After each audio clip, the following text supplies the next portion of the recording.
morning, everyone. Happy Tuesday. How's everybody's day going? How's everybody's week going so far? Hopefully, you're all doing well.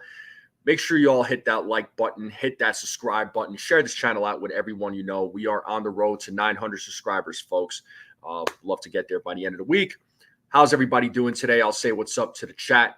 Your support, as always, is greatly appreciated. I do thank you. If you're watching this on X, come over to YouTube, hit that subscribe button, join in on the conversation. We're going to get into last night's game. We'll talk a little bit about today's game. Only a little bit, just because, you know, how we do it. I'm going to go live for the pregame later, so hope to see all of you there. But let's see who we got in the chat this morning. We got Ken in the building. What's up, Ken? How's it going? Nosebleed section, good morning to you. How's it going? Stephen B. What's up, Stephen B? What is going on? John the Beagle Dad, what's up? Dev Finch, what is going on? Jonathan, good morning.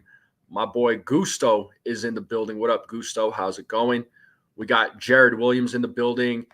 Yo, we got my guy Jason from 161 River Ave in the building. Good morning to you, bro. What's going on, Jason? Shout out to my guy Jason. If you guys have not subscribed to the 161 River Ave, I don't know what you're doing. Jason puts out a lot of great content. He does a lot of post-game coverage. He puts out a lot of YouTube shorts, puts out a lot of videos. Some very insightful stuff. So shout out to my guy Jason from 161 River Ave. How are you this morning, bro? Demon D, what's up? Erica, what's up? Good morning to you. What up, Erica? How's it going? Oh, we got my boy number 51, Bernie Williams. What's up, Bernie? Good to see you again, man. You're showing a lot of love on this channel, man. Thank you, Bernie. Jacob, what's up, buddy? How's it going? How you doing, Jacob? Everything, I know things have been a little on a rough go for you. I hope you're okay. I hope you and your family are doing all right, man. As always, I tell you all the time, just message me on X, man, if you ever need to talk. I'm here for you, and we're all thinking of you. All right, bud? So we're with you, man. We're with you, okay? We're with you and your family. But yeah, shout out to everybody in the chat. Make sure you all hit that like, hit that subscribe. Make sure you all share this channel out. We are on the road to 900 subscribers, folks. So for anybody that's not subscribed, join in on the conversation. Hit that subscribe button. What's up, Eunice? How's it going? What's going on? But first off, folks, we gotta start off with this. We gotta start off with the captain. All rise for the captain. 1,000 career hits for Aaron Judge, folks. I mean, congratulations to Aaron Judge. I mean, what more can you say about Aaron Judge? You know, the guy is phenomenal, right? He's a phenomenal player. Puts up, you know, video game numbers. I mean, Aaron Judge is just one of a kind.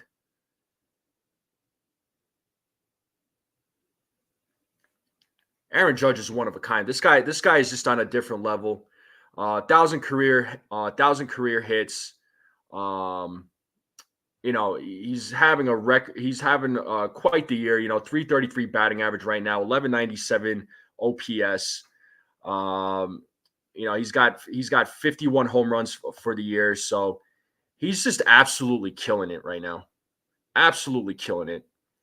And that play that he made yesterday in center field and turned that into a double play, my goodness, he saved a 2-run shot.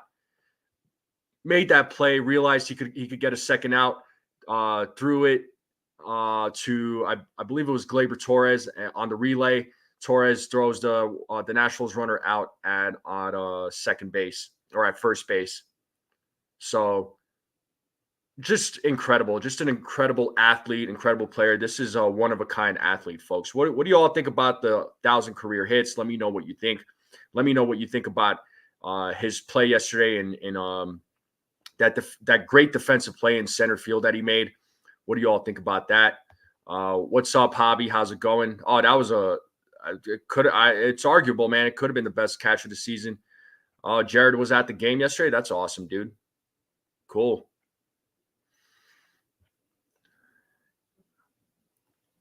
Yeah, you don't think he gets to 3,000?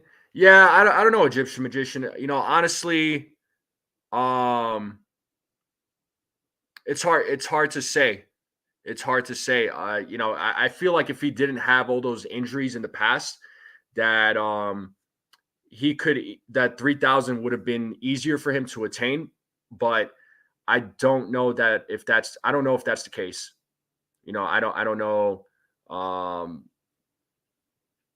if he'll get to 3,000 now because of his age. Yeah, I know he's 32 and he just got to 1,000, but you never know. But the 3,000 is going to be hard to it's going to be hard to get.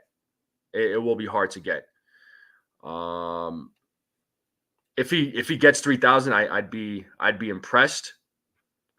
But we'll see what happens. We'll see what happens. But listen, if he doesn't get to 3,000, I'm not gonna my feelings are not gonna be hurt. I want him to get a World Series. That's what I want for Aaron Judge. I want him to get a World Series. I want him to get a World Series ring because at the end of the day, that's what matters. That's what people are going to talk about. And as you all know, when it comes to the New York Yankees, it's either a World Series or bust. If there's no World Series, it's a failed season. It's a failed season. So,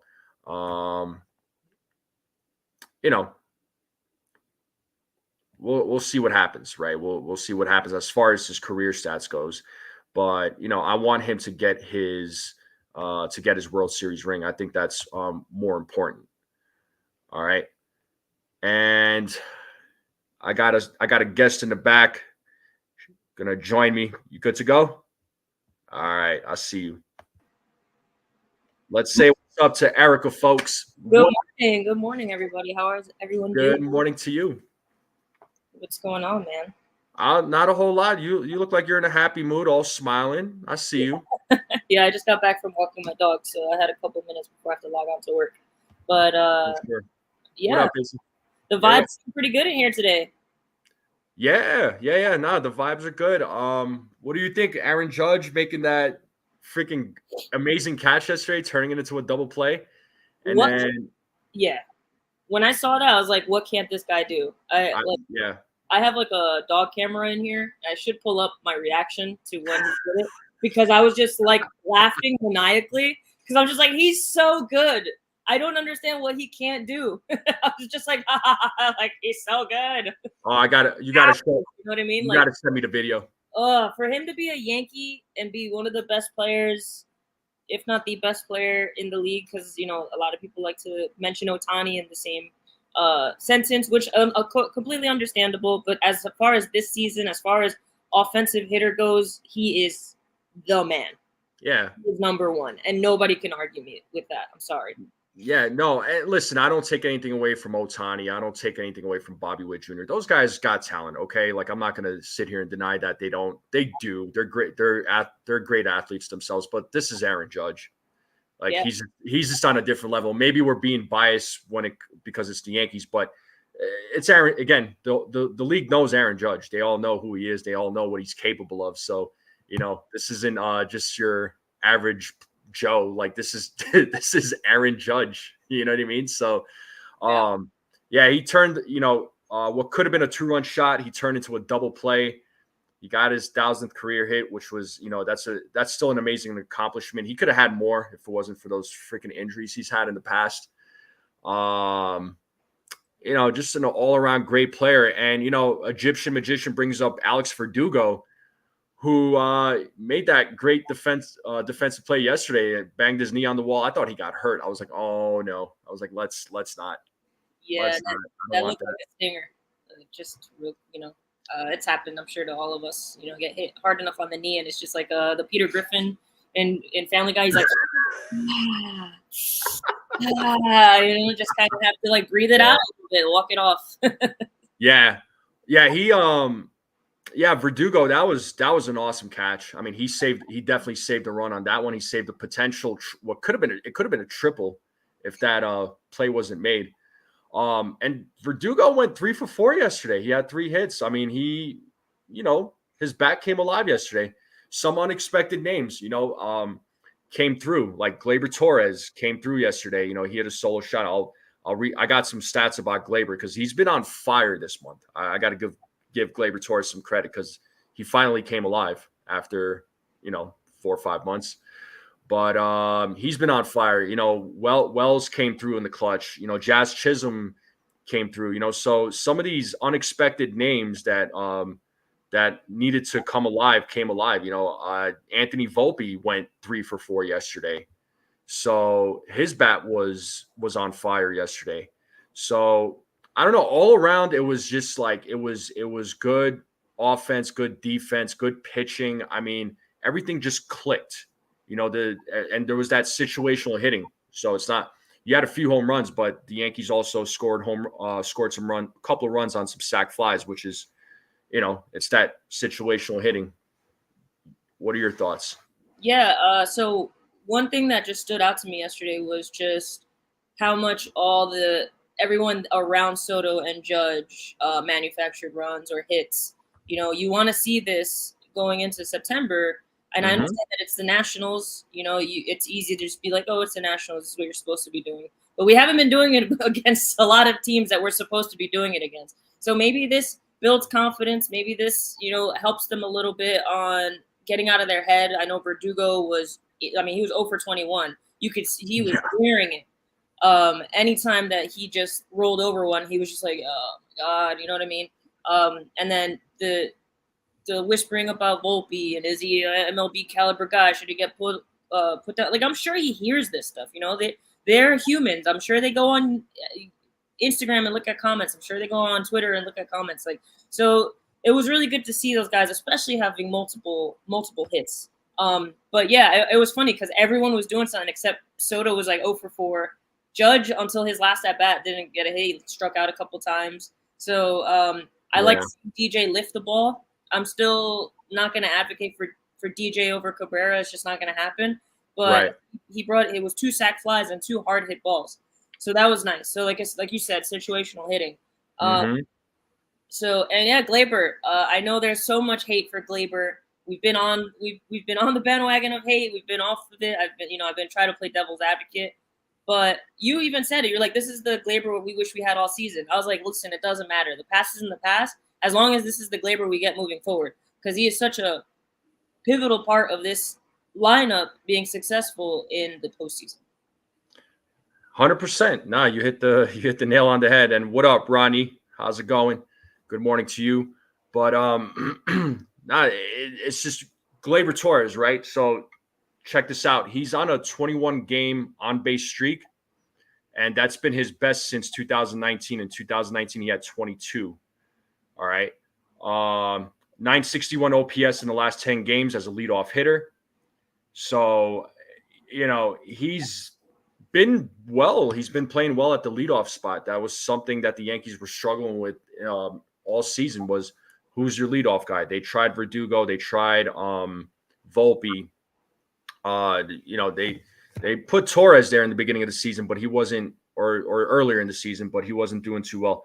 But Torres, yeah, he came alive this month. I mean, he is alive. His batting average in the last 15 games, I think it's around 280, 281.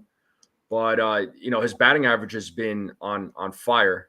So Gleyber's been killing it. I like I said, I like Gleyber Torres. I just hate the fact that he struggled a lot this season, especially defensively at second base, because he's made a lot of defensive errors, and it was just frustrating to watch because it cost the Yankees some games.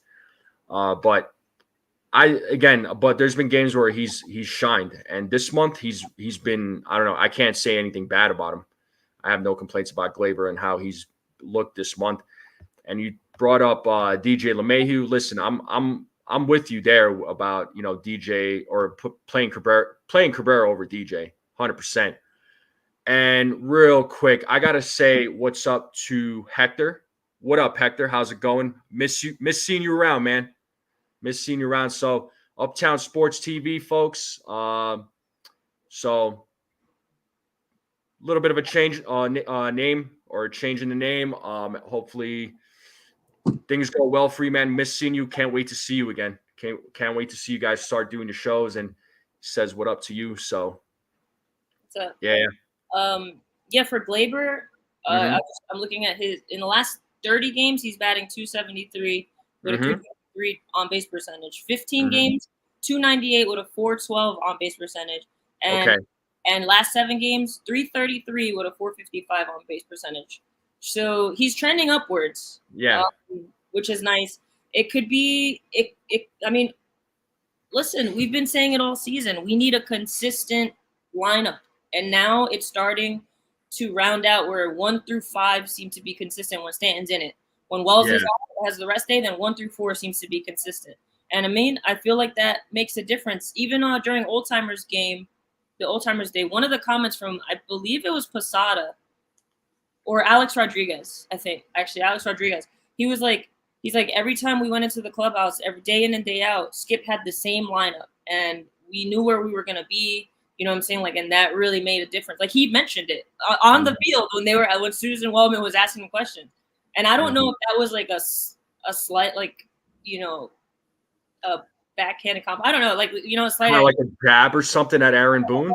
At Aaron Boone, you know what I'm saying, or like maybe Cashman, who knows? But I feel like, why would you mention that?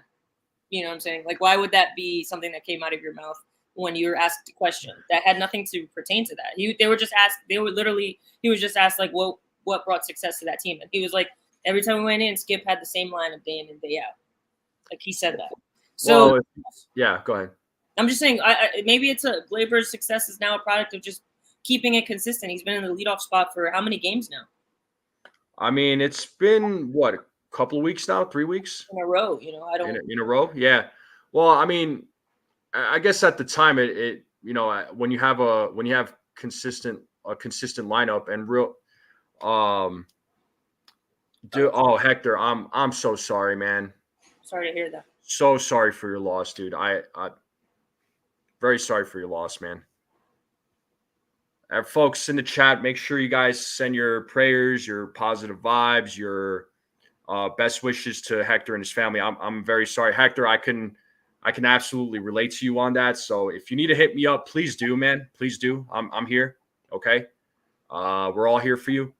So, like I said, I can relate to you on that note, bro. My condolences to you and your family. That's tough, man. I'm very sorry, dude. I really am. So got to push the show back. Understood, man. You got to go. That's more important. By all means, the show could wait. Yes. Don't worry about the show, man. It's hard to. Yeah. Move on from something like that. Maybe he comes here as a way to, as an outlet. You know what I'm saying? And that's fine. And he can come here as an outlet. He can hit me up, dude. You got my number, bro. So you know, if you need to talk, I'm here. Okay. Please don't hesitate. Right. Like if you just need someone's ear just to listen to you, dude, I'm here for you. So, but, man. Yeah. What's up, Mr. Barrows? Good morning to you. How are you? But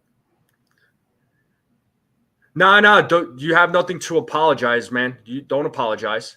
You have no reason to apologize. What are you apologizing for? No, there's no need for that.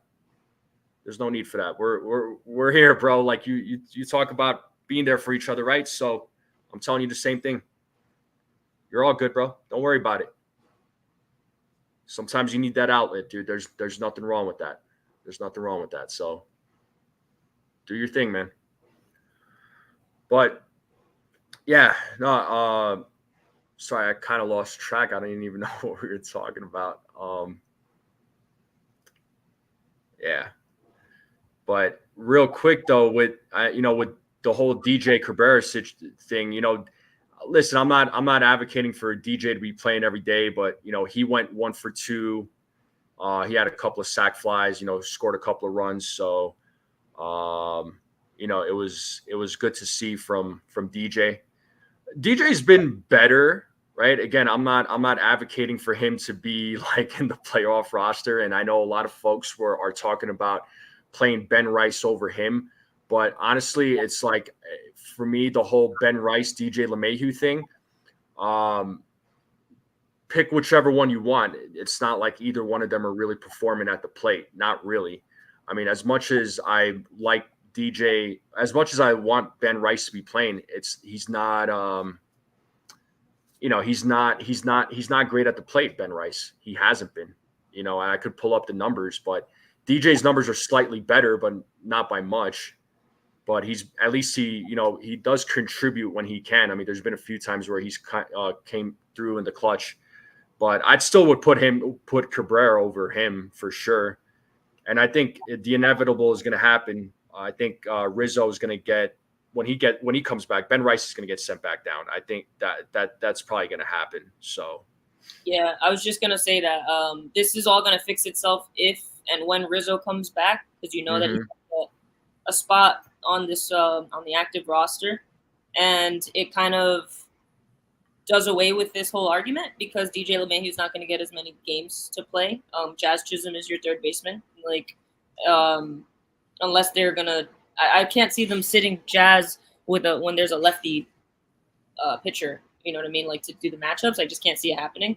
So yeah, like your infield once Rizzo comes back and hopefully he's healthy and hopefully he's able to come back from that wrist injury better than ever, or at least above average or average. So you're going to be Jazz. It's going to be Volpe. It's going to be Gleyber, and it's going to be – so where's DJ going to go?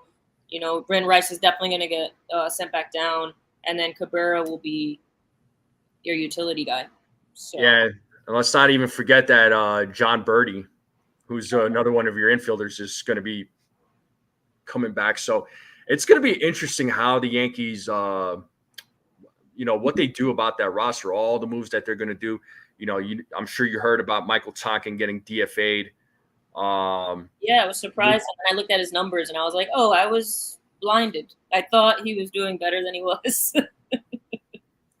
Yeah, he was killing it at one point, but then over the last couple of weeks he kind of took a dip. But he was going to get cut at some point. I just didn't think it was going to be on Sunday.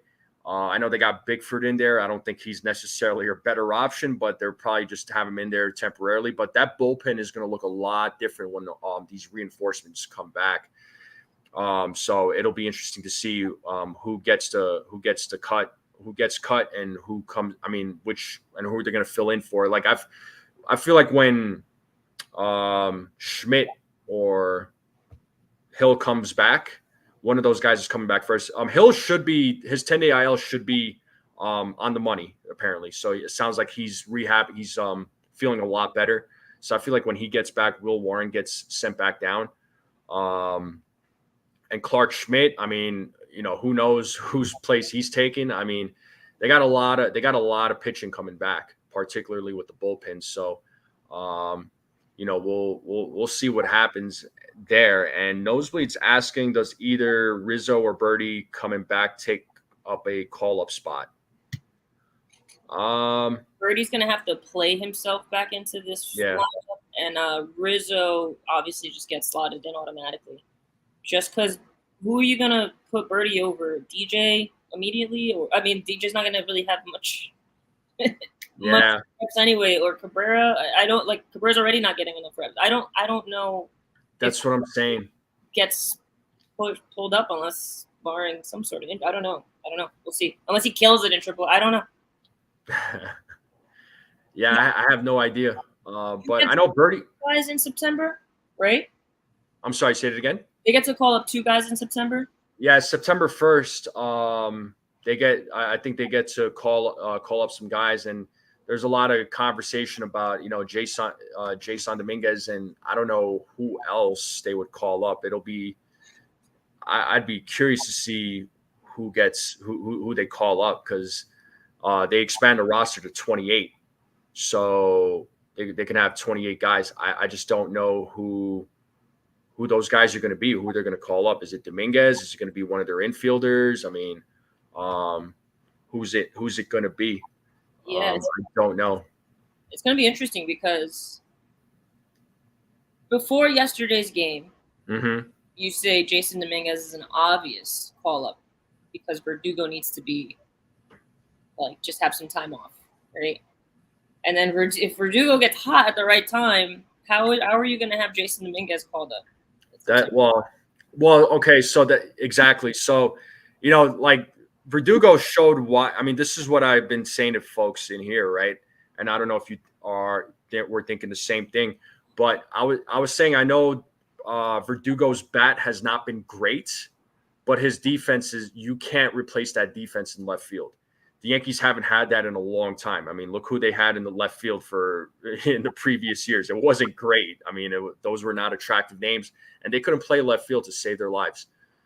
Verdugo is a difference maker in left field. I mean, if that was anybody else in left field, they wouldn't have made that play. I'm sorry. But Verdugo's defense, you can't. That's the part that I'm having a hard time where people are saying, do you DFA Verdugo?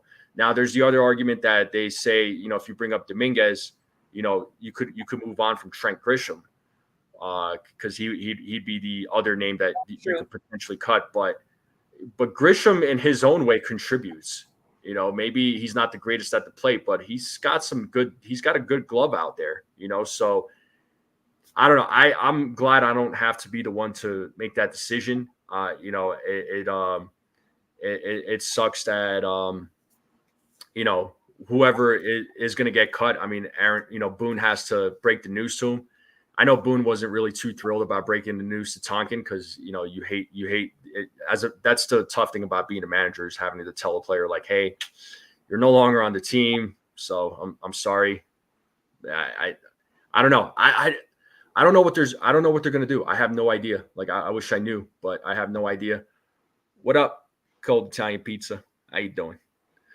But yeah, it's going to be interesting. Just wait. These next couple of weeks, they're going to be making some moves.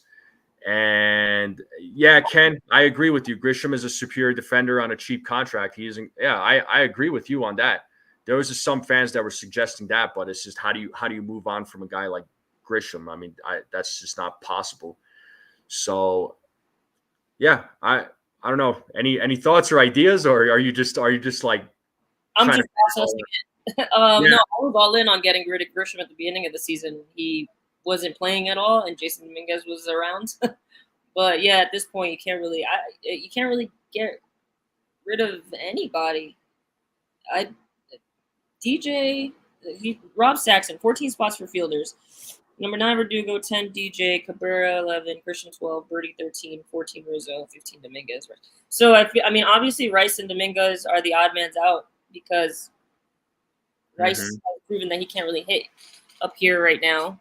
Dominguez hasn't really played at all in this team. He's not really a factor to this team's success. He's part of the future, absolutely, but as far as this year, not necessarily as much as I would love him up here. Birdie is going to have to play his way in. I think it comes down to DJ Cabrera. One of those guys is going to get sent down or the boot. I don't know. I think if anybody's going to – I mean, I could see a scenario where Cabrera gets sent down, but dang, that would hurt. I mean, use them, right? Like he's been yelling into a void to be like, can we use him more? Like every time he plays, he steps up in some way, but with Jazz Chisholm here, it's like. Yeah. And I know it's I don't know. It's a good problem that the Yankees have, but it's also a hard one to solve that puzzle. DJ, I mean, I know a lot of folks want DJ getting DFA'd, but I just don't see them DFAing a guy who's still owed $30 million. I don't think I just don't see that as being a possibility. So maybe, I could see him maybe getting cut with 1 year left. I mean, if they were to DFA him, I don't think they're not going to cut him, for $30 million. That's a lot of money for a player, honestly. So I think you have to, man. I feel like you should keep Cabrera though, because in the playoffs, there's so many scenarios where you need speed off the bench. And DJ's not going to give you that. And I know Birdie has speed, but again, I just feel like Birdie's got a ways to go before he's back on this roster. So it's just like if you're looking at it from that perspective, you keep Cabrera because he has more speed. I mean, look at him score. Remember he scored on a sac fly? Yeah. You know what I'm saying? It's like those little things. DJ's not doing that. Yeah, that was a heads up play. That was incredible play. Incredible base runner right there by Cabrera. But speaking of speed, I mean, the Yankees did sign a player off of waivers. I forget his name. He was an outfielder. They signed him off waivers from the Mariners, so he's on the 40-man right now. He provides a lot of speed.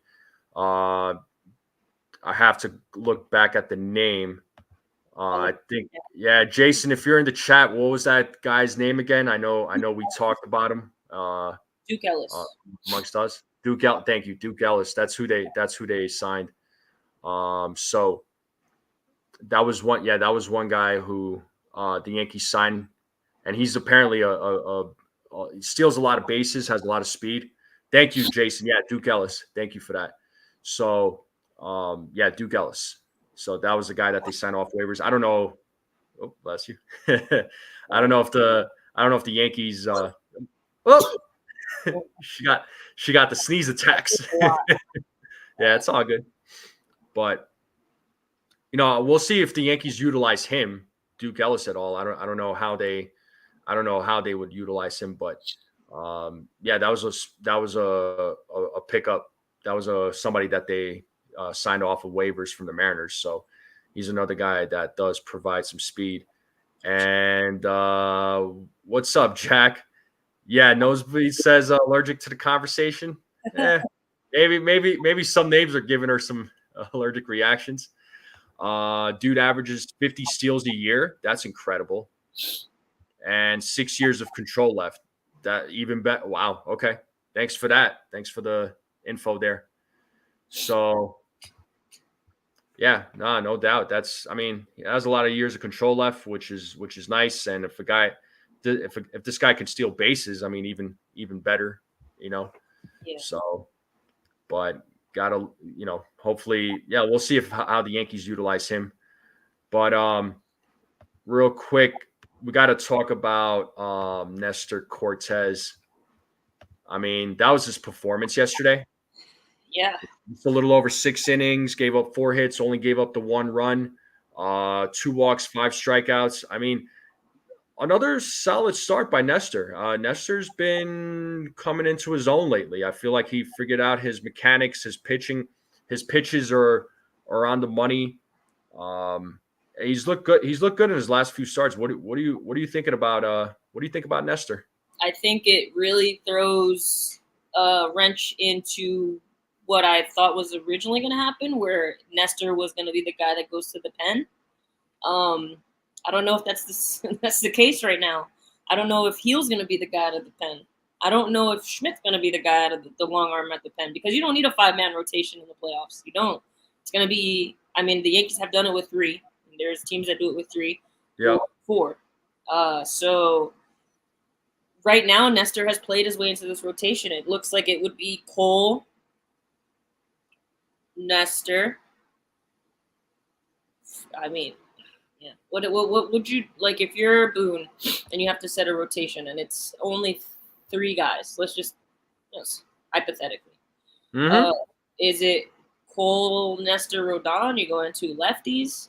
Are you doing Cole, Heel? Like, do you trust in Heel? Do you think his IL stint was just like for him to get extra rest rather than his back actually hurting? I don't know. I think he was legitimately hurt, because I mean his last couple of starts he was looking a little off. I think that was more fatigue. I don't know if his back was an actual issue. I feel like he was up there and he's like, yo, I don't got it.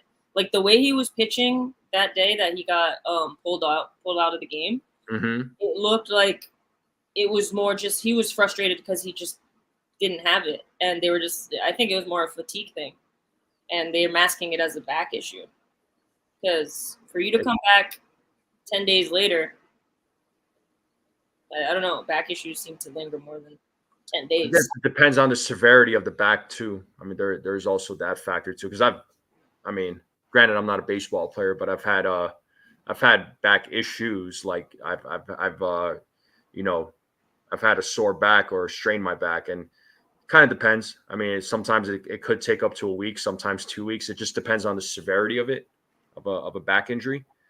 But as far as my three, if I was to go with my three, now I would immediately go Cole Rodon for sure. That there's no argument there. Schmidt would have been my third man if he was not hurt. If he wasn't hurt, Schmidt would have been my guy. I don't know what Schmidt's going to look like after he comes back. I don't know what they do with him. Do they start him out of the bullpen? Do they plug him back into the rotation? I see a scenario where they plug him back into the rotation, but if I had him my way and if it wasn't for the injury, I would go Cole Rodon Schmidt, because prior to Schmidt's injury, he was your best starter in that rotation. Besides Luis Hill. Luis Hill was the best, but Schmidt was hanging right there with him. He was having a great season before his injury, and I know a lot of fans had their doubts about him, which I understand because last year was a rough one for him. But then he turned it around in the second half of the season. He was on fire this season. He was lights out this season. But there could be a scenario where you see, as far as the three man goes, the three pit for the division series, ALDS. I could see Cole Rodon, either Schmidt or Nestor. It's one of those two. I don't know, Schmidt or Nestor. It's one of those two guys. I don't see Stroman. I don't see Stroman. I like Marcus Stroman, but I don't see him as being part of that 3-man. Maybe 4-man if they make it to the ALCS. That's a possibility, but my 3 right now would either be Cole Rodon, Nestor, or Schmidt. It'd be one of those two. In a perfect world, when Heel was dealing, man, Cole, Heel, Rodon looked crazy. That looked like a top 5 rotation. Mm-hmm. The ups and downs of Heel, Rodon, it still feels like you walk on eggshells with him. I don't know why. He's been more. I've said it before. He's been more good than bad, but it's like it just still feels like I can't completely trust him. I feel like we need to see him in a really big game. Like if he has just a big moment in the ALDS or something like that, then I could be like, all right, like now I'm completely on board, 100%.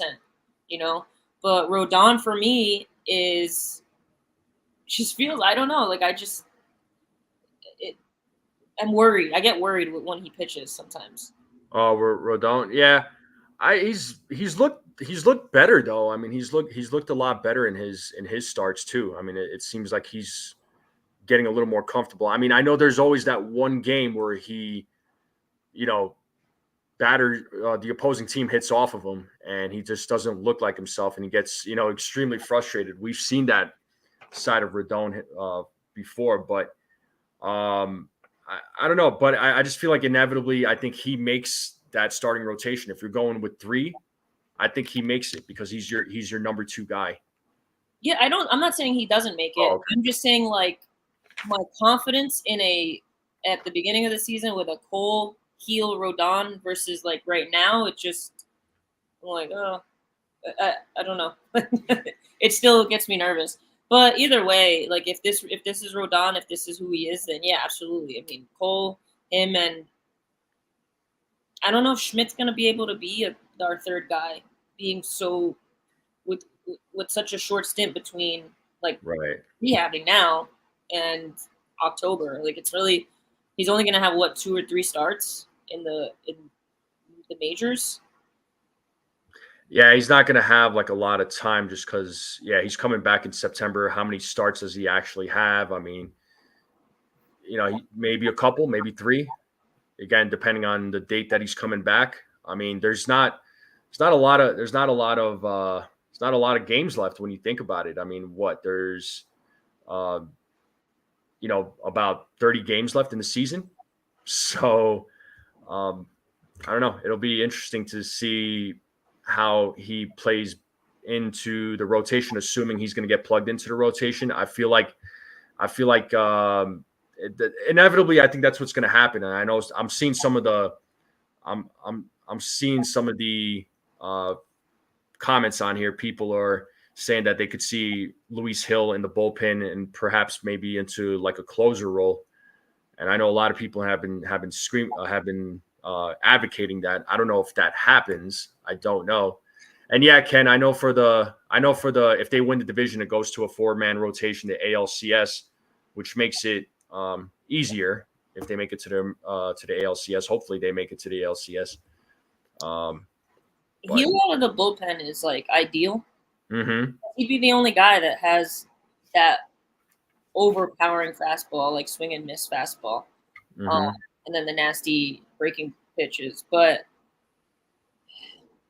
it's just like there's times where he looks so good, and you're just like, you got to start him, right? You got to start him. Yeah. You got to have the long relief.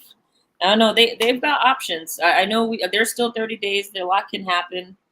And we're only speaking in what ifs at this point. But yeah, I know it's a lot of different scenarios. Trust me, I play these scenarios in my head all the time. There's so many moving pieces with this team. Right now. Like we're missing. There's going to be 5 guys coming off of IL. Like that's crazy for September. You got Ian Hamilton, Scott F. Ross, John Birdie, Rizzo, maybe. Technically Heel. Like, but who's the 5th guy? You got Nick Birdie. Yeah. The relief pitcher, you got Nick Birdie. I mean, there's a lot of Lou Trevino. This team's gonna look completely different. Yeah, it's gonna. I don't know what this team's gonna look like. All I know is that the Yankees right now. Oh, Cody Poteet, that's right. No, yeah, Poteet. He's another one. All I know right now is that the Yankees they're in good shape. They're 78-54. They have the most wins in Major League Baseball. As a matter, well, they're tied with the Dodgers right now. Yo, shout out to the Dodgers. Hope they can sweep the Orioles. Yeah, they play the Orioles starting tonight. I think they win 2 out of 3 personally, but if they swept, I wouldn't be the most surprised. I mean, right now the Orioles their pitching is not great. I know the Orioles are coming here to town. What was that? Really bad. Yeah. So I know the Orioles are coming here right after the Dodgers series. I'm thinking about maybe going to one of those games just to go see them, just for the heck of it. Yeah, that team is fun to watch. Like when they're clicking. Yeah. They're really fun. They look like copy paste each player. They all look the same outside of like Santander and a couple other guys, but they all look the same. But yeah, they're really fun. That team is going to be so much fun to watch. You know, when the Blue Jays, like when they first had all their young guys, like Bo and Vladdy, I was like, man, this is going to be a fun team. And then they became like cocky for no reason, and I was like, I can't stand them. But like, I like seeing teams with young talent. It's so cool. It's fun. Like even the Nats. They're full of young talent. They got a haul for Soto, and they're all now in the majors. So yeah, I enjoy it as just a baseball fan. So yeah, I would go. I would definitely go if I were you. Yeah. Well, not to go off of baseball, but I'm actually going to Raw next Monday. So yeah. Good. Yeah. So there'll be a lot of. I'm gonna say what?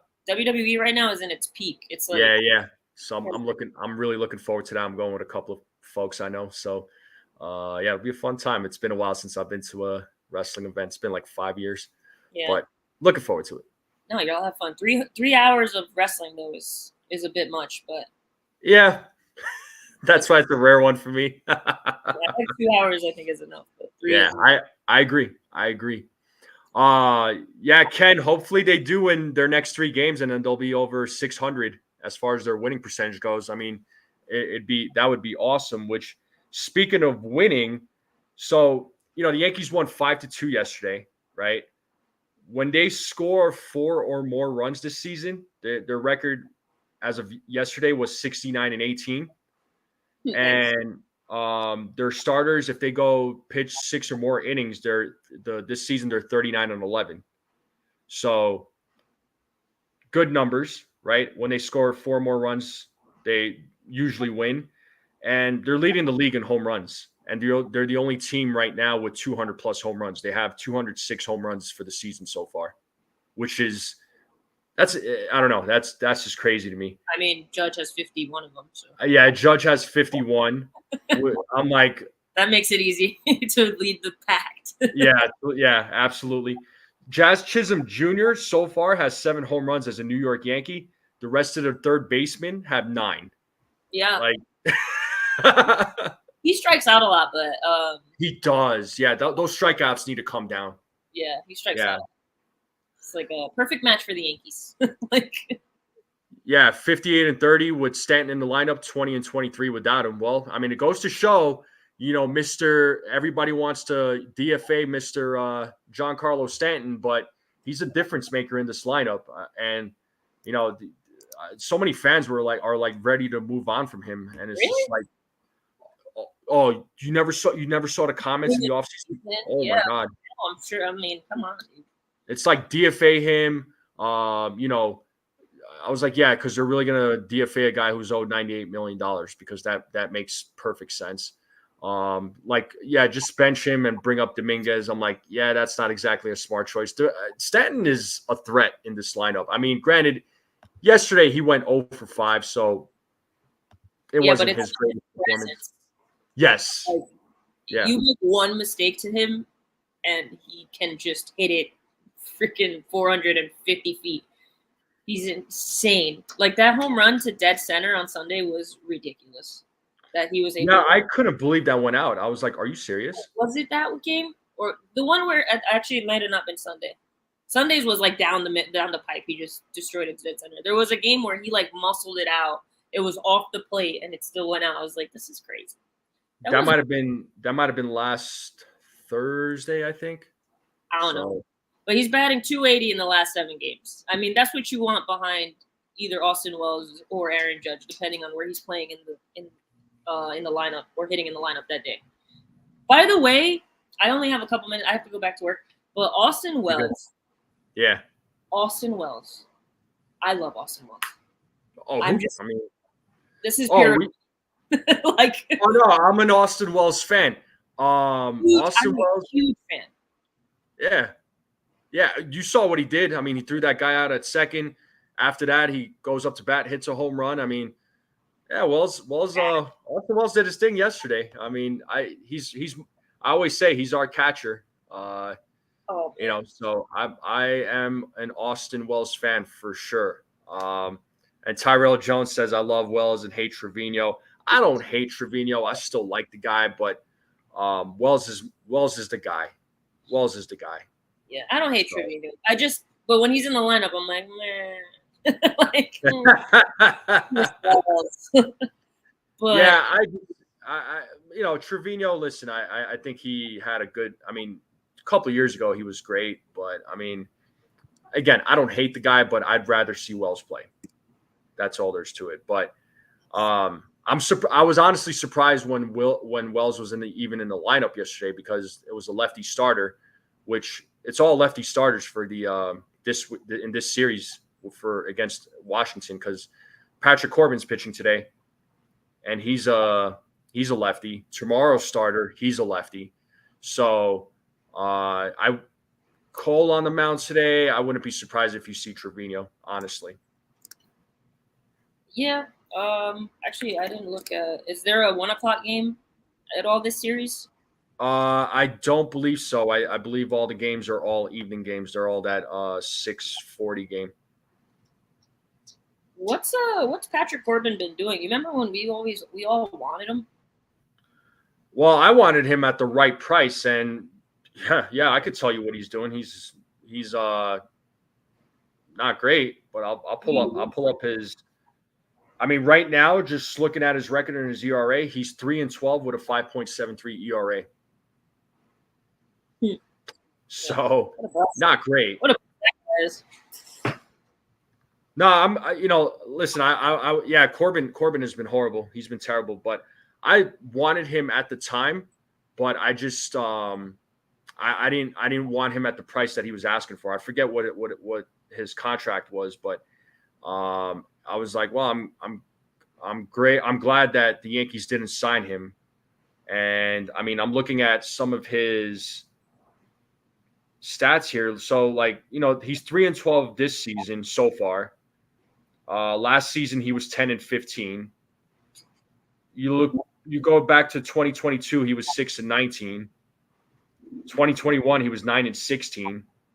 Jeez. Yeah.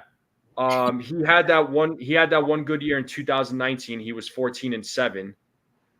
When you look back at his years, he had a few good years. You know, he had some good records, but nothing. I wasn't like when he signed with Washington. I was like, whatever. I'm glad that they didn't sign him, but Corbin's having a bad season. His fastball is down to 88 miles per hour, and his primary pitch is the curveball. Yeah, he's not. So, yeah, Tyrell. I mean, that's been kind of a story for the Yankees this season, is that they lose against bad pitchers. I mean, which is frustrating to watch. But yeah, Corbin. Yeah, Patrick Corbin. He makes a ton of money, but he's not been great. Not really. He's not living up to his contract. And I just want to look at his contract because, yeah, he had signed a $140 million deal at the time for 6 years. Wow. That's what the contract was. I remember it was a stupid amount of money, which turns out to what he's getting paid. So $23 million a year. Yeah, I mean, I'm glad he did it. Yeah, I'm glad the Yankees didn't sign him. Well, you all wanted him. I do remember that. I don't know if that was the year before or same year as Garrett Cole. That was the same year. Yeah, that was the same year as Garrett Cole because the Nationals won the World Series that year, and I feel like Corbin signed with the Nationals that year, right? Yeah. D-Rod, like I said, I wanted Corbin, but after that contract, I said, nah, I'm good. I was glad that Brian Cashman didn't sign Corbin. So I did want Rodon, and I still stick by Rodon. I do. I mean, last season I was saying he was a fluke. The guy was just hurt. He was never healthy to begin with. And with Carlos Rodon going into this season, I was like, watch him have a comeback. And he has had a comeback. He's 14-8. He's up there with some of the, he's got some, he's got one of the most wins. He's up there with some of the other pitchers that are up there. So, I mean, Rodon is clearly having a much better season. So, yeah, Corbin contract was bad. Definitely. I'm like I said, I'm glad the Yankees never signed him. In the long run, it worked out because if he was putting up those kind of numbers with the Yankees, forget it. So we would never hear the end of it from the fans.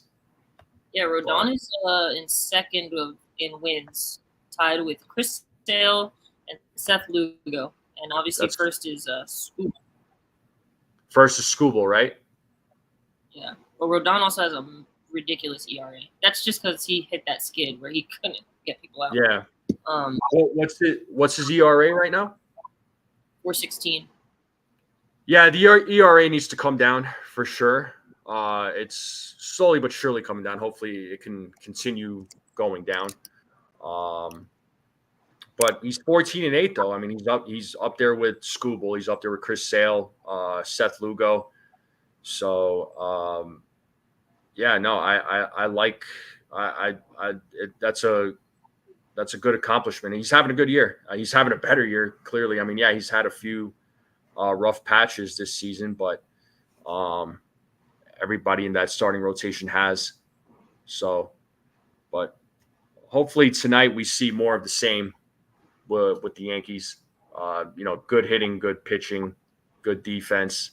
So, yeah, June was bad for him, and then he kind of settled in a little bit in July, and August has been all right. So. Oh, okay. You're looking at his previous starts. Yeah. Yeah, June was rough. For sure. Well, June was just rough all around, not just for just for the Yankees. So glad that's in the rearview mirror now. As long barring it happening, God forbid. But. Yeah, well, right as of right now, he's the Yankees are in a good spot at the moment. Hopefully, they can build on that. They're having a good month. They're having a good August. I mean, their August is definitely much better than June, much better than July. Cold Italian pizza, Gleyber getting hot at the right time. I'd say so. That's a good sign. Let's hope that's he continues that. I want him to still. He's been hot though, guys. I've been saying this. I don't know. Whatever. Been hot since when though? At least the last 30 games. The thing is that it's so overshadowed by his defense. But offensively, he really hasn't been bad whatsoever for a guy in the 7 or 6 hole, 7 hole. You want your seventh, number 7 guy. Well, now he's leading off, so whatever. But for a while, he was at the bottom of the lineup, and he was fine. Yeah, no, I feel like he's been better. Yeah, in the last month or so, definitely. I'm not arguing that. His batting average has been down though. I mean, compared to where it was, because he ended last year with a 273 batting average. Right now, he's hitting 242.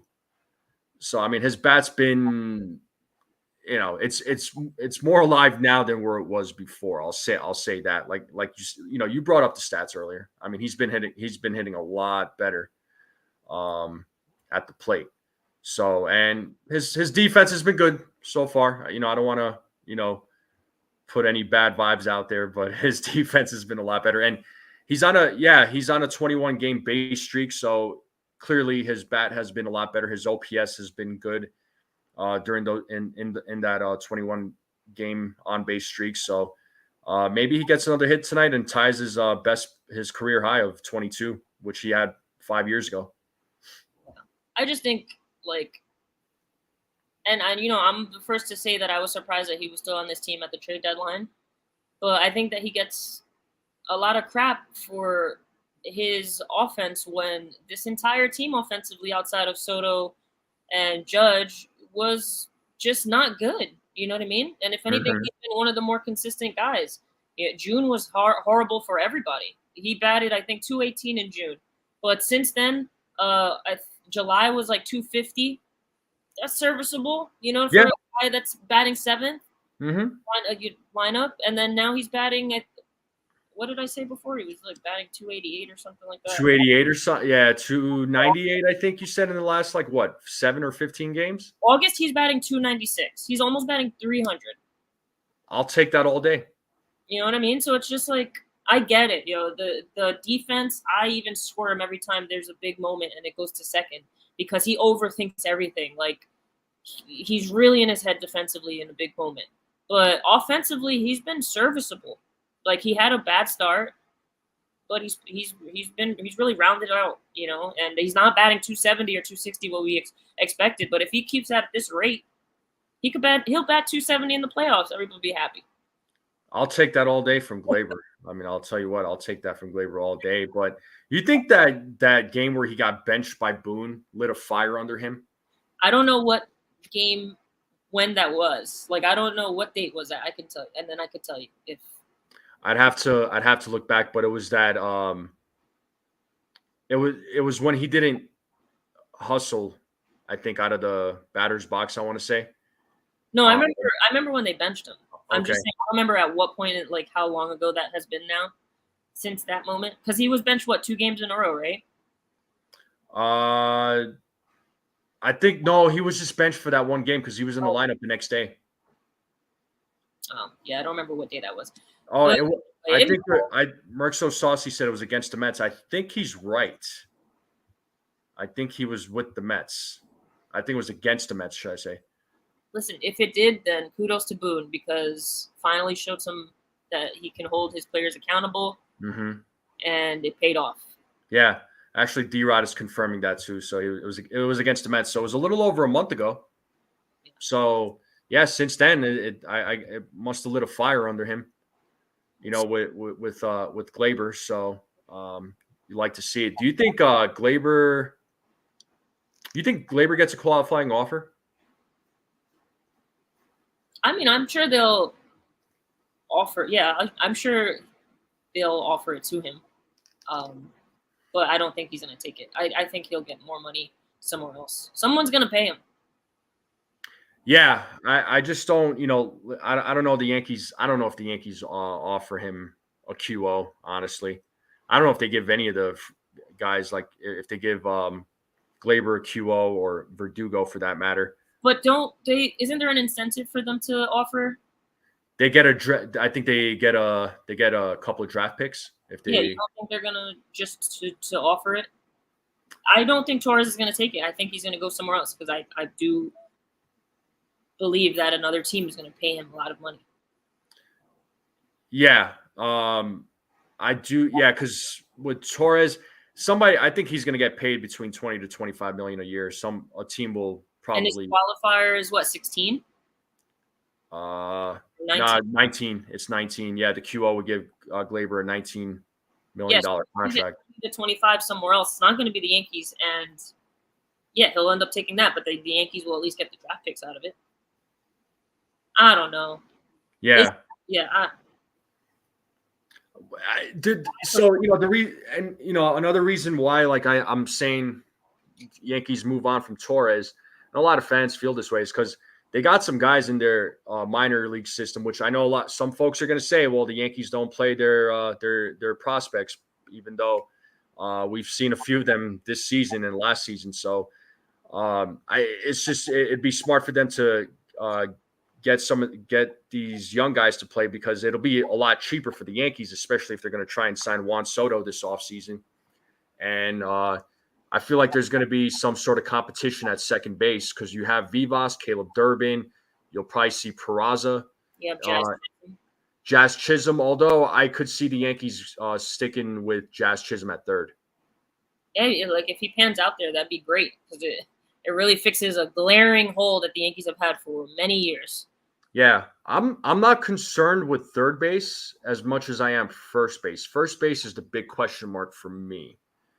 Because Ben Rice, he's not quite cutting it defensively. He's not. He hasn't been playing well at the plate. Defensively, he's been fine at first base. DJ, I mean, again, his plate appearances is a little bit better than Ben Rice. He's good defensively, but it's just neither one of them is like attractive. And then you get Rizzo coming back, but Rizzo, they're not going to. They're not going to exercise his option. I think Rizzo is gone after the season. So where Rizzo goes, I don't know. Does he retire? I don't know. But it'll be interesting. So first base is a little bit of a glaring hole. Do they bring up TJ Rumfield at that point? I mean, is he the starting first baseman next season? Because he's really your only other guy in the minors. Unless you sign, well, these are the available free agents next season. Most of them are pretty old. So Paul Goldschmidt, Pete Alonso, who's going to get some crazy money somewhere else.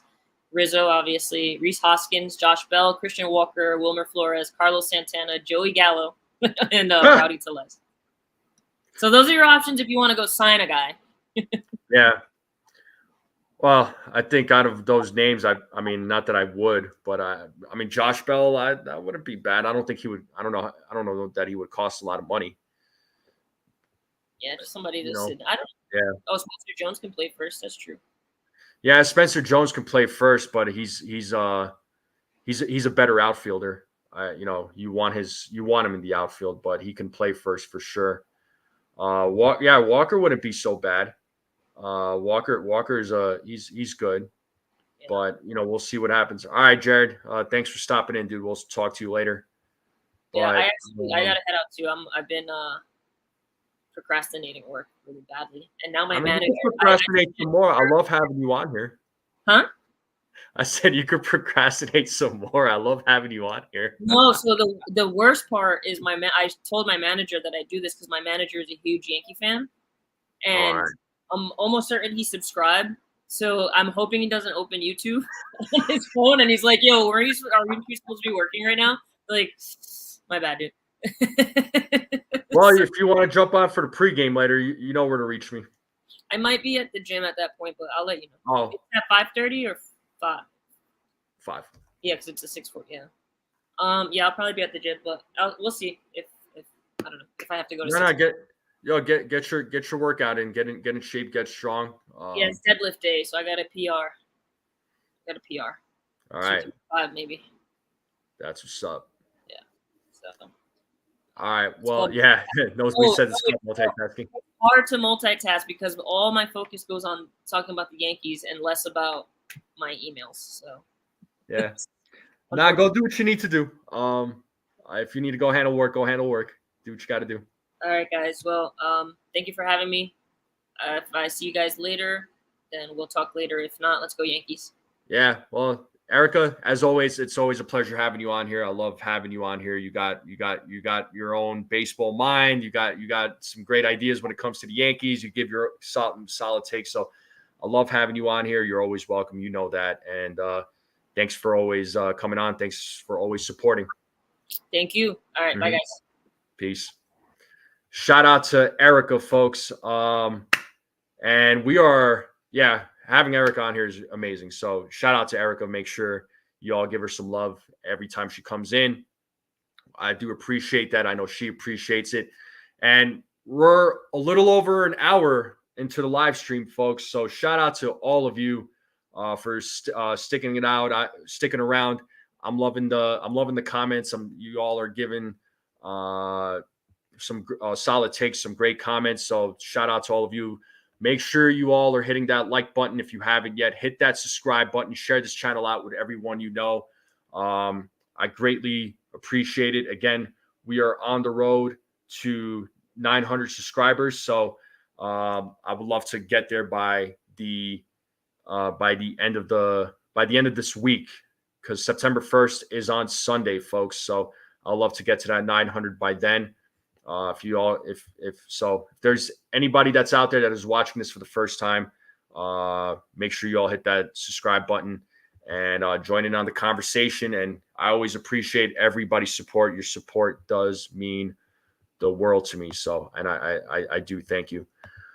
But all right, Sean, sounds good. But yeah, folks, I mean, last night's game was, exactly the kind of game that I wanted from the Yankees, and they gave us exactly what we were looking for.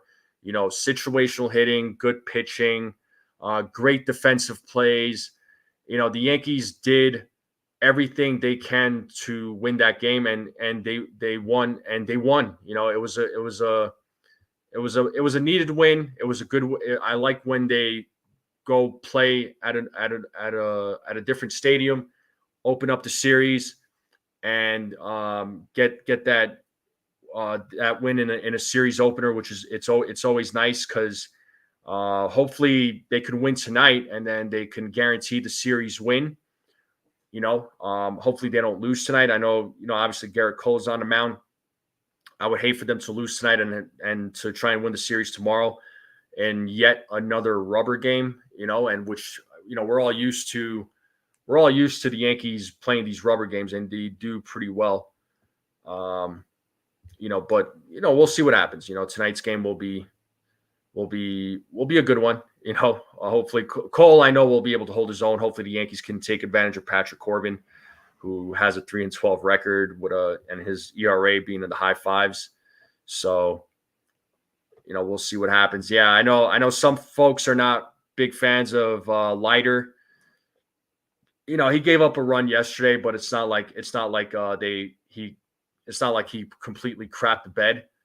So, yesterday he came in, gave up the home run, but he still, he still didn't give up a lot of runs. And then, Cousins comes in after him. Cousins just had the one walk. And then Clay Holmes closed out the game without giving any fans a heart attack. So, yeah, I agree, Pasty. I mean, he hasn't been great. Leiter hasn't been great, but let's see what happens. I mean, who knows? He could be one of those guys that gets cut when some of these reinforcements start coming back. Who knows? It's like I was discussing with Erica. I don't, who knows what moves the Yankees make when a lot of these guys come back from injury. Yeah, Cousins is great, man. Cousins he's been a bright spot in that bullpen. He's been phenomenal. Yeah, Ken, you're right. Leiter was overused by the Cubs. Too many high leverage innings. Yeah, so that was a problem, right? When you use too many arms in the bullpen and guys get overused, I mean, they're gonna break down. Unfortunately, they're gonna get fatigued. They're gonna get tired. They're gonna experience burnout. Pasty, trust me, man. I was confused about the Tonkin DFAing as well.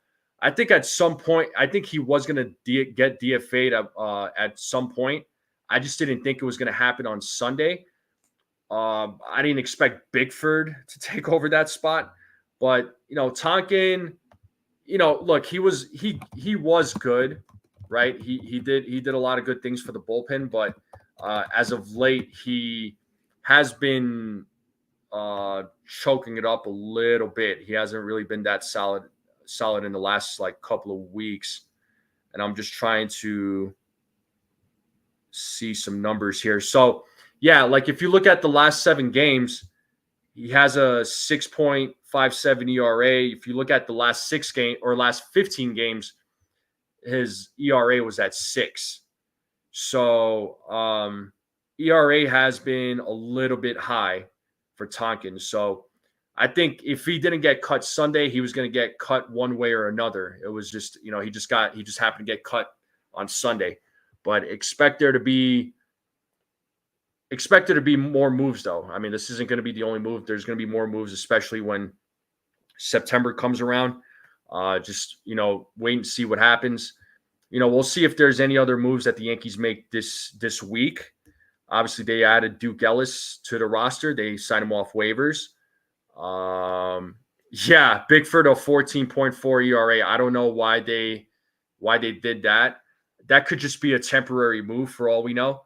So, Bickford could still get cut when some of the pitchers come back, along with Tim Meza, who the Yankees signed off of waivers. I think guys like Meza will be, Meza was just a arm that they signed because they needed a fresh arm.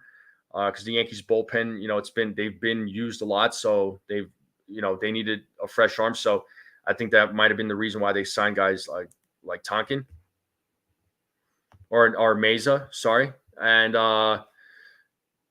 yeah, those doubleheader games. Yeah, it wore those doubleheader games didn't really help the bullpen out at all. And multiple games for 2+ innings. Yeah, you're right. You're not wrong there.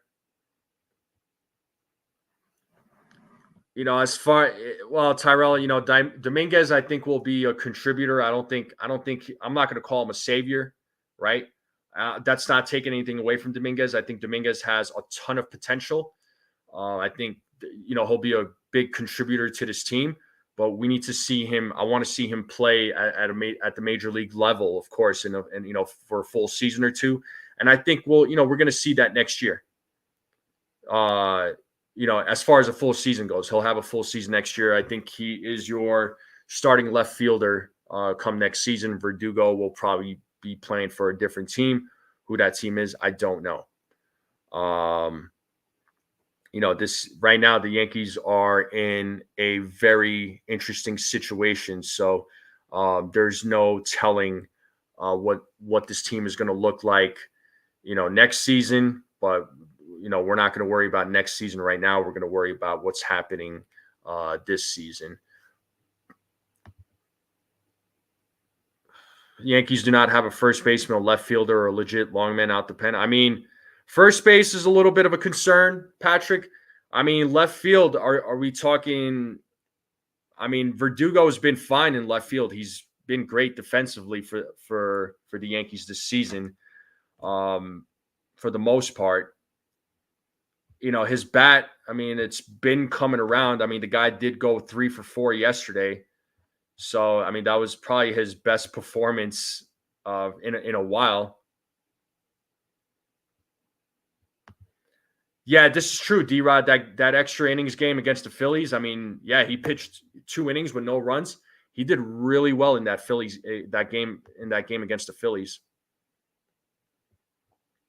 Yeah, Ron Marinacio's in AAA. I don't know what the Yankees are going to do with him. Do they bring him up? I know a lot of fans want him up in the bullpen. Yeah, they're probably going to DFA Meza next week. I would imagine. So Leiter, I'm not exactly sure if they're going to DFA him.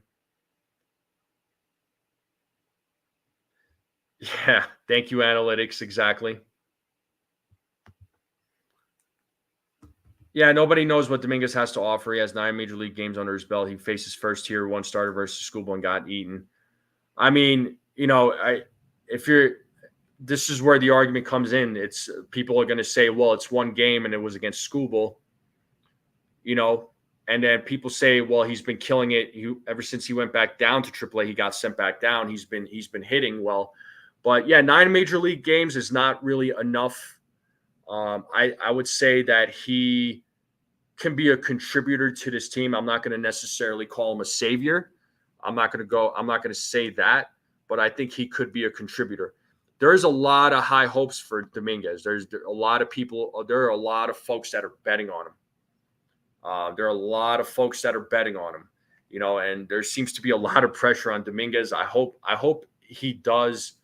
I hope things do work out for him. I hope things work out for him on this team. Yeah, Pacey, listen, I don't think he's our savior either. But it's going to take more than Dominguez for this team to be a team, right? But as far as I'm concerned, the Yankees right now are playing good baseball. They're in first place in the AL East. They're 78-54. I mean, they got the best record in baseball. Well, they're tied for the best record in baseball with the Dodgers. So I think the Dodgers might have like one less loss. Let me look that up real quick. Just want to look at the standings.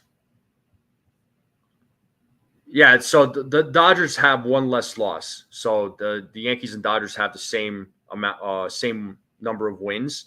The Dodgers have one less loss, but the Yankees do have the best record in the American League. I mean, after everything that this team has gone through in June and July with the injuries, with all these lineups and all these changes and the inconsistency, somehow, some way, this team is still in first place with a 78-54 record. You would think the Orioles would have been up by 3 or 4 games by now, maybe 5 games, just based on how the Yankees were playing, right? But right now the Yankees are 2 games up, right? There's still 30 games left. I mean, anything can change, anything is possible, but right now the Yankees are 78-54, and they're in first place. Things are clicking with the Yankees. Yeah, there's still some games that they should have won, but they didn't. But there are games that they have been winning. So let's just hope these next 30 games, the majority of the games that they played, that they win. I predicted that this team would end the season with 95 wins. I don't know how you all feel about that. Do you all feel like they will win less games or more games? What do you all think?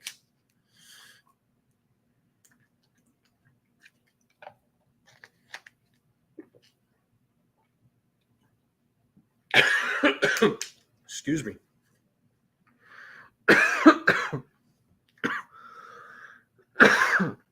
Excuse me. I'm sorry. Guardians got taken for 2 games last night by the Royals. 1 game to the Guardians. Oh, man.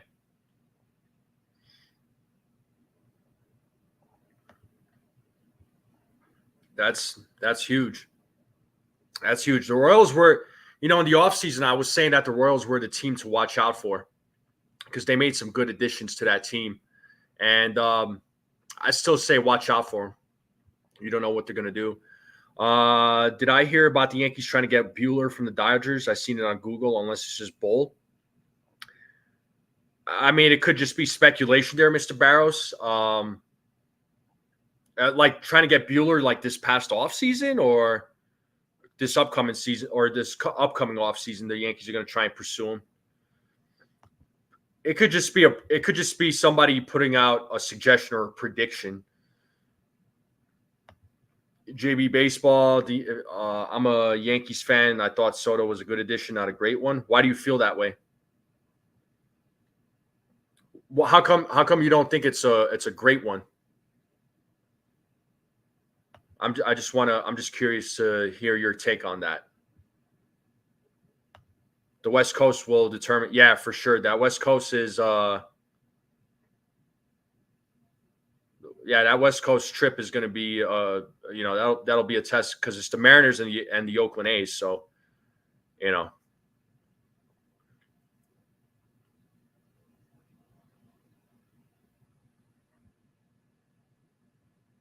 Oh, recently? Yeah, I don't know, man. I don't know. I don't know about that. Yeah, you didn't think he was that good? I mean, he's having a much better season than where he was last year. So I don't know where you're getting your. I don't know. I'm trying to understand your logic here, there, bud. I mean, if that's listen, I don't crap on people and their takes, but I have to disagree with you on that. The Juan Soto has been a great addition to this team. He's having a much better season than where he was last year.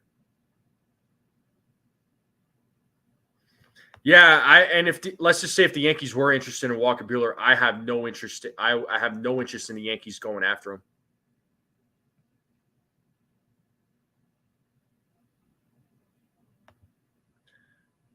Well, I knew Soto was good. Pasty, I knew Soto was good, but I didn't know he was like this good. I'm with you on that, but he's having an excellent season. His batting average is much better than where it was last season. He's hit more home runs this season compared to last season. So, I mean, clearly Soto has been a great addition to this team.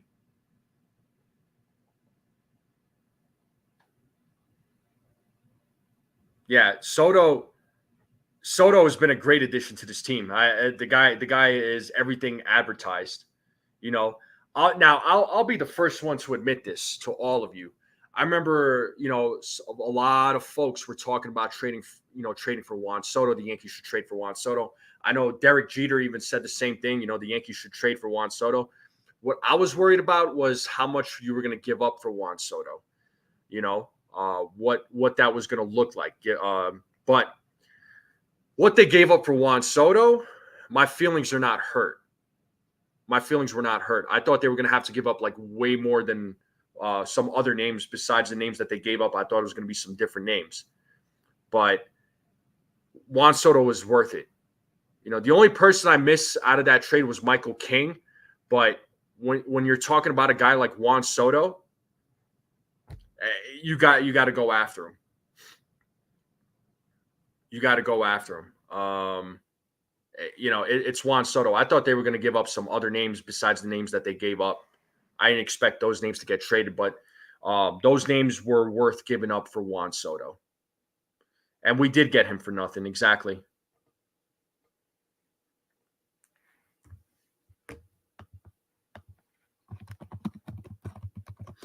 So I'm happy with Juan Soto. I hope the Yankees, I know the Yankees are going to make him a priority, and he's going to, he's going to be, he'll be a big contributor to this team. Yeah, we got Soto and Grisham, right, Nosebleed. And Grisham has been a contributor to this team. Yeah, future Hall of Famer in his prime. I mean, he's 25 years old. He's not turning 26 till October.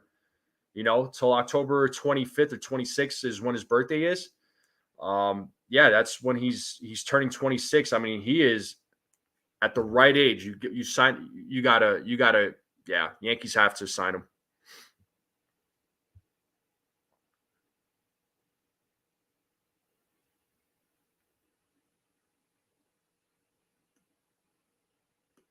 I didn't want to give. I mean, I was okay to give up Higgy. Give up Schmidt. I didn't want Schmidt to leave. I didn't want King to leave, but I mean, hey, it is what it is. Trevino, I would have been fine if they wanted to give up Trevino, but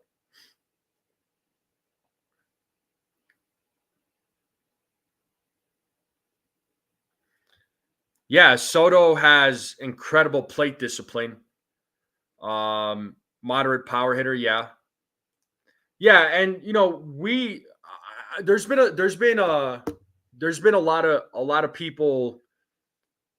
lot of people telling us fans about his about his defense, and I was like, hey, listen, the Yankees didn't go after Juan Soto for his defense. They went after him for his bat. That's why they signed Juan Soto or traded for Juan Soto. They didn't trade him for his defense. They traded him for his bat. And that was something that the Yankees needed. And he was a lefty bat at that. All right. So his defense, yeah, is it elite? No, but he still plays good defense. You know, he does enough, right? Could his defense be better? Sure. You know, his defense could be better, but I'll take it. Yeah, I mean, D-Rod, that's what I'm saying. It's hard to say to trade Grisham. I mean, he's actually a contributor to this team. He's been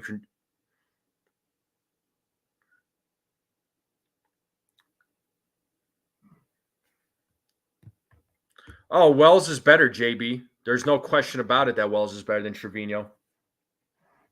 We've been saying it. But I'm not worried about next year, though. I'm worried about this year. I'm worried about the rest of 2024.